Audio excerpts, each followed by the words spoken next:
The sun dipped low over the hills, casting long shadows across the valley.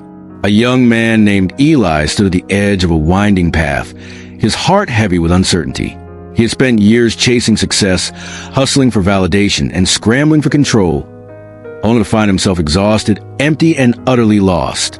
The world had promised him shortcuts to happiness, but every detour had left him more disoriented than before.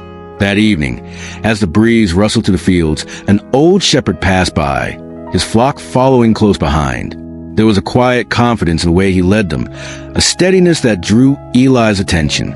"How do you know where to go?" Eli called out. The shepherd paused, his eyes warm and knowing. "They don't need a map," he said, nodding toward the sheep. "They just need to trust my voice." Eli frowned. "But what if they wander off? What if they get lost?" The old man smiled. "Oh, they do. Sometimes they stray, sometimes they panic. But I never leave them. I call them back. I lead them to still waters, through dark valleys, into green pastures.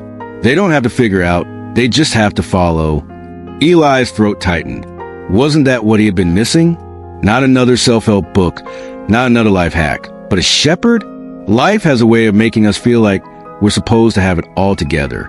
We scroll through feeds filled with highlight reels of success. We absorb sermons about 10 steps to your breakthrough, and we exhaust ourselves trying to manufacture a future only God can author. We act as though faith is a puzzle we must solve rather than a relationship we must trust. But Psalm 23 doesn't begin with "the Lord is my CO" or "the Lord is my life coach." It says, "The Lord is my shepherd." Sheep don't strategize their next meal. They don't GPS their way to safety. They listen, they follow, and when they do, their shepherd makes sure they lack nothing. Years later, Eli would look back on that evening as the moment everything changed. Not because he had discovered some secret formula, but because he had finally stopped pretending he didn't need leading. There were still days when the path seemed unclear, when fear whispered that he was off course. But then he'd remember the shepherd's promise, "I will guide you with my eye," Psalm 32 verse 8. Not with a 5-year plan, not with guarantees of ease, but with presence, with faithfulness, with a voice that never stops calling his own. Maybe that's where you are right now.